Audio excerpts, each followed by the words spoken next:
Good morning. Today we're gonna talk about personality.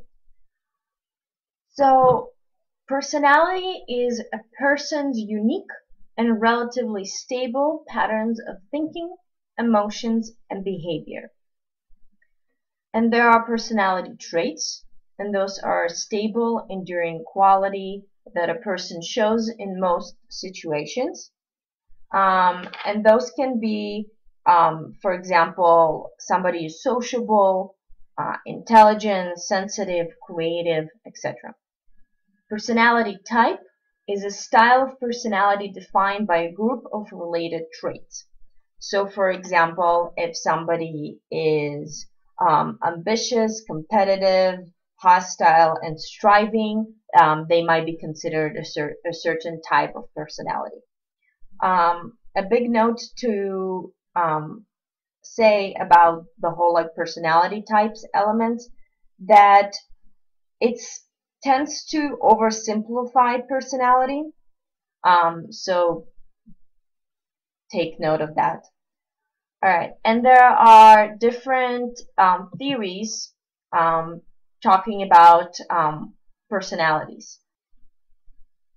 And in general, personality theories are systems of concepts, assumptions, ideas, and principles used to understand and explain personality. So, for example, trait theories attempt to learn what traits make up personality and how they relate to actual behavior. Psychodynamic theories instead focus on the inner workings of personality, especially internal conflicts and struggles. Humanistic theories, on the other hand, stress private subjective experiences and personal growth. And then behaviorist and social learning theories, they place importance on the external environment and on the effects of conditioning and learning. Social learning theories attribute differences in personality to socialization, expectation, and mental processes. We're gonna touch more emphasis on trait theories and psychodynamic theories because we're gonna focus on the social learning aspect of it in our last unit. But first, let's talk about how personality can be assessed. So how do researchers or anybody who's interested in learning about somebody's personality, how do they know that this person is an extrovert, for example? Well, one of the options is to conduct interviews. And interviews are a face-to-face meeting held for the purpose of gaining information about an individual's personal history, personality traits, current psychological state, etc. And of course, interviews can be unstructured. You kind of let it flow how, very informal, whereas there are also structured interviews when the interviewer plans a series of questions. And interviews can be used to identify different personalities when selecting people for a job. Think about it, before somebody's hired, a lot of the time they might undergo some sort of interview. And yes, they're asked a lot of the time about their previous experiences and elements like that, but also the managers or whoever is interviewing that person is trying to gauge at what type of personality does this person have. So are they sociable? Are they able to work in groups? Because those are usually very important elements for any particular job. However, there are some limitations with interviews. So, for example, the interviewers might have some sort of preconception about the individual. So stereotypes, for example, if a person might be identified as a college student or high school athlete or a geek, once again using stereotypes, they might be prejudged and have certain stereotypes associated with those individuals. So those might be overcloud the interviewer judgment. Secondly, the interviewer has their own personality, and it can actually influence the interviewer. So, for example, if the interviewer for some reason is very sexist and the person who is interviewing them is a woman, they might show a little bit more hostility potentially towards that woman, and that can kind of cloud their personality. Although one might argue that might be part to a degree of their personality. A third problem is that interviewers can lie. A lot of the times we are asked questions on the job or on an interview or something like that. We might not tell the complete truth. We might make it seem a little bit more positive than it actually is. And the fourth problem, in my opinion, might be the biggest one, is called the halo effect. And the halo effect is the tendency to generalize a favorable or unfavorable particular impression to unrelated details of personality. So a lot of the time the halo effect is referred to attractiveness, and a lot of research found that individuals who are attractive are attributed more positive personality characteristics, and people are actually more willing to help attractive people compared to unattractive people. So if an attractive person asks you for some directions, in a big city or something like that, you're more likely to help a person who's attractive versus a person who's unattractive.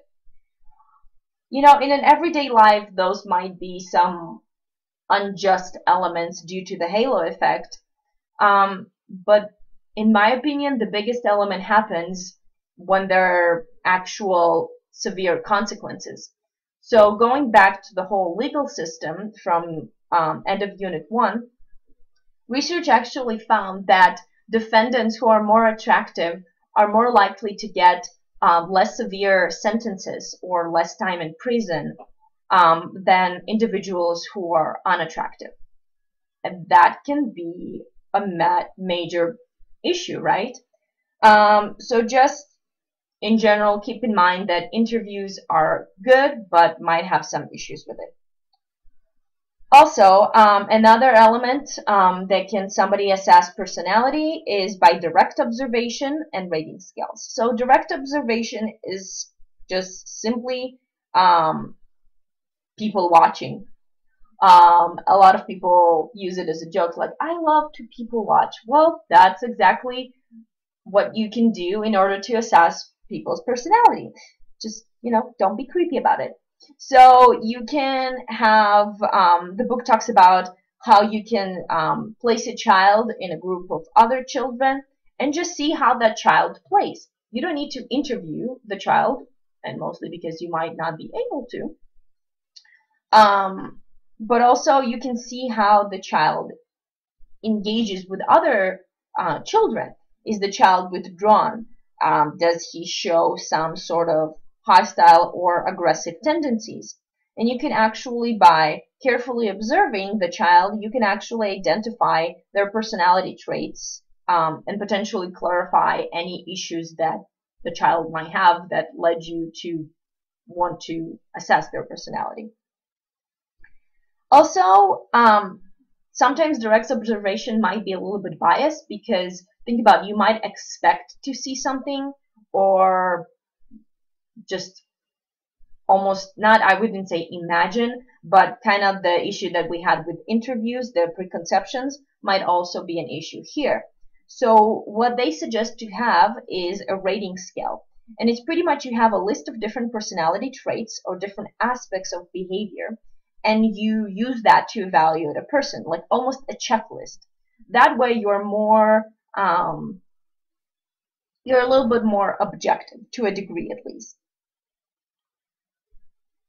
A third element, how you can assess personality, is using personality questionnaires.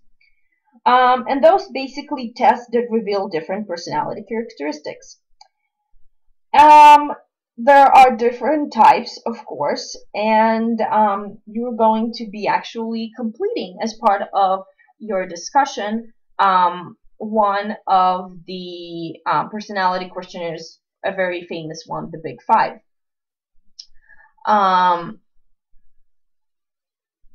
during the personality questionnaires, why are they good? Because it's only the individual themselves answering the question. So you don't have an interviewer or an observer in telling, like, indicating what personality characteristics they think you have. You yourself note whether certain items are true or false for you, or whether you agree or disagree with certain statements about you. So the book gives the example of note how true or false certain items are. So everything tastes the same. I'm a very normal person. I like birds. And according to this questionnaire, I've actually never heard about it except for reading it in this textbook. The Minnesota Multiple Facet Personality Inventory. It can indicate what type of personality you might have. And the fourth element is the projective tests of personality. And projective tests of personality are basically psychological tests that use ambiguous or unstructured stimuli. There are two types the textbook talks about: the Rorschach Inkbolt test, and it's a projective test that consists of 10 standardized blots, and basically those are presented, and the individual is asked to say what they see in those. And it can be a difference between different personality types. If somebody says, well, I see a blood dripping from a dagger, or I see flowers blooming in the basket.